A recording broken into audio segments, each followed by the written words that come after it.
Good day, everybody, and welcome to another edition of the Military and Foreign Affairs Network. I am your host, the voice of reason. Today, we are continuing our ongoing coverage of the Russian-Ukrainian war.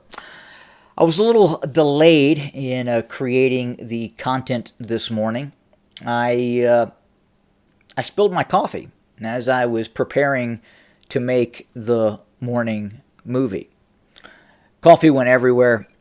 Excuse me, I'm going to take another sip. Haven't had my coffee yet this morning. Very important to have your coffee. So where was I? So I spilled the coffee and really pissed me off. I got to tell you, more than normal. And again, in all probability, it was probably the Russians, right? It was probably the Russians. It's probably the Russian SVR that made me spill my coffee. Very unfortunate. Glory to the borderlands. Anyway, on to the program. So today we are watching the mainstream media, and they are talking about the Russians using white phosphorus incendiary type of artillery rounds against Bakhmut. Now, the video footage that we have received does indicate that the Russians could be using white phosphorus against dug-in Ukrainian positions, specifically in this area. These older, large Soviet-style apartment blocks appear to be, at least in the video footage we have seen, under attack by Russian white phosphorus. And as I was looking at the BBC this morning, the BBC also claims that the Russians are using banned weapons against civilian areas. That's interesting. It's very interesting. Because I'm going to switch photographs here and let you, the viewer, see something here real quick. Yeah, that's white phosphorus exploding over an apartment complex in Iraq. Yep. White phosphorus round detonating against Iraqi insurgents sometime during the U.S. Operations in Iraq.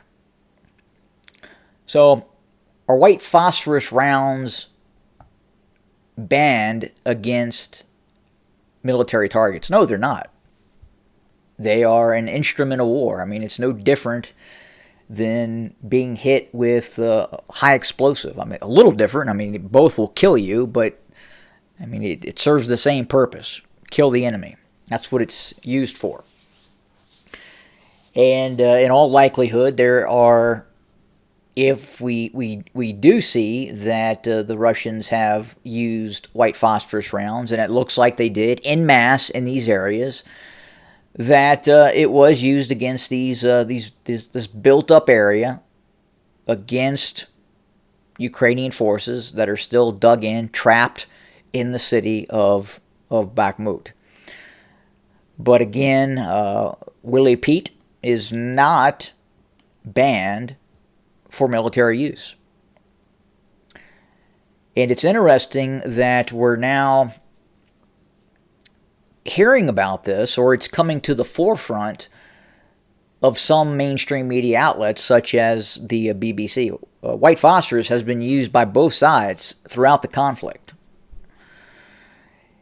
And if you remember back during the Syrian civil war, what caused U.S. intervention, or a lackadaisical U.S. intervention in the Syrian civil war? Well, it was the use of perceived chemical weapons by the Syrian government, allegedly, against insurgents during the Syrian civil war. And the reality is Donald Trump's daughter, President Trump's daughter, Ivanka, got upset about seeing something on CNN that twisted her knickers, and she demanded President Trump do something. That is apparently what occurred. Now, did that happen? Hard to say. So the United States launched a series of limited strikes against Syrian government forces over the use of those weapon systems. Is it the business of the United States to get involved in the Syrian civil war? No, probably not. Just as it was not in the interest of the United States nor the North Atlantic Treaty Organization to get involved in the Libyan civil war or the civil war that was taking place in Yugoslavia. None. But we all know what happened.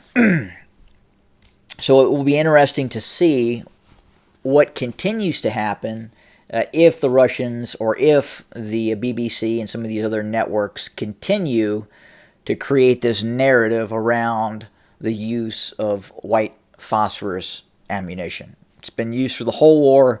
It will continue to be used. It's used by the United States, and it will be continued to be used by the United States as well. Now, yesterday I had discussed the reported interception of a KH-47 Kinjal Dagger hypersonic missile, high sonic missile, that the Ukrainians reportedly shot down, reported by the Ukrainians initially. Then it was retracted, and now it's being stated again that the Ukrainians shot down a Russian KH-47 Dagger hypersonic missile system. Now, did that happen? Well, we don't know. It's difficult to say. We just don't know at this point. Right now, the Ukrainians are alleging they did. Ultimately, only the future will really tell us if, in fact, that actually occurred. Is it possible the Ukrainians could have shot down the KH-47? Yeah, sure. Absolutely. The Patriot, the Ukrainians are using the Patriot Pac-2 battery supplied by the Federal Republic of Germany. The Germans. It's a German Patriot missile battery being used in Kiev to defend Kiev against Russian cruise missiles and ballistic missiles and what have you. And apparently that was a German system handed over to the Ukrainians that allegedly shot down that KH-47 cruise missile. So again, we don't know at this point. It's possible.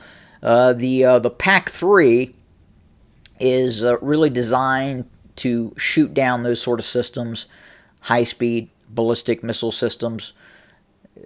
But it looks like the Ukrainians used a PAC-2 in this incident.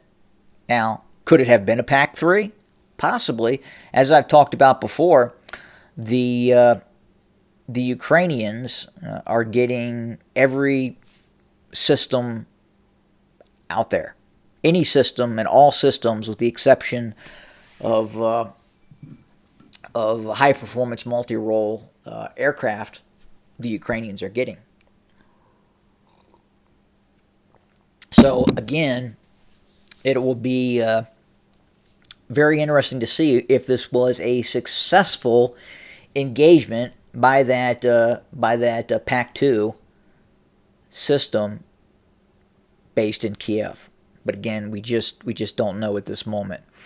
But back to the fighting that is taking place in Bakhmut. Again, that use of white phosphorus, and specifically that. Let me go back to the deep state map. That'll give you a better view of what's happening, or the area in which they are fighting.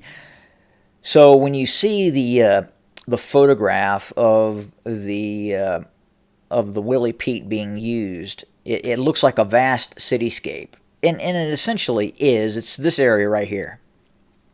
The far western portions of Ukraine. We believe that it has been entirely evacuated of civilians. And these buildings, again, these Soviet-style apartment blocks, 4-story, 5-story, 6-story, 9-story apartment blocks, are being used as this last vestige of defensive redoubt by Ukrainian forces. Again, they're essentially trapped. The Ukrainian forces are trapped in Bakhmut, and very difficult for them to get out of Bakhmut. And it looks like the Russians have just decided to burn the last remaining Ukrainian forces out of the western apartment blocks in that city. So we continue to see what could possibly be a preparatory work by the Ukrainian military in Zaporizhia, south of Orkiv, against Russian positions. The Ukrainians appear to be preparing for some sort of offensive operation in this area. Now, could this be a ruse? Possibly. We do know that the muddy terrain is still an issue. We are still seeing and getting reports of Ukrainian T-64s, M113s getting stuck in the mud and essentially being completely enveloped by mud, and causing the inability to conduct even column-type movements over land, except for the roadways. So that would be very, very difficult for the Ukrainians to initiate a multi-brigade, and that's what it would take, a multi-brigade, dozens of brigades, offensive against Russian forces in the south, with the goal of possibly advancing towards the town of Melitopol. This town would be one of the crucial objectives of any forward-facing Ukrainian operation against Russian forces. Again, the Ukrainians are very much interested in severing the land corridor from Russia to the Russian-owned Crimean Peninsula. Now, we just don't know if that's the actual target. I think, again, it's going to be very difficult for Ukrainian forces to make headway in this area, given the flatness of the terrain, given the sparseness, given the lack of foliage. It is going to be very difficult for these Ukrainian brigades without an air force to launch a successful offensive against Russian forces. Remember, the Russians still have an air force. You are still going to see Su-25s, Su-34s, Su-24s being used against these Ukrainian offensive brigades, as the Ukrainians like to call them. So again, very difficult to say. Again, it's also possible we'll see an operation elsewhere, but right now, the telegraphing that is occurring is south of Zaporizhia, south of Orkiv, in this area, again, really designed to sever that land corridor. Well, let's have a look at some of the headlines in the mainstream media and see where the narrative is right now within the confines of this conflict, and it's just kind of interesting to see this. Let's see here.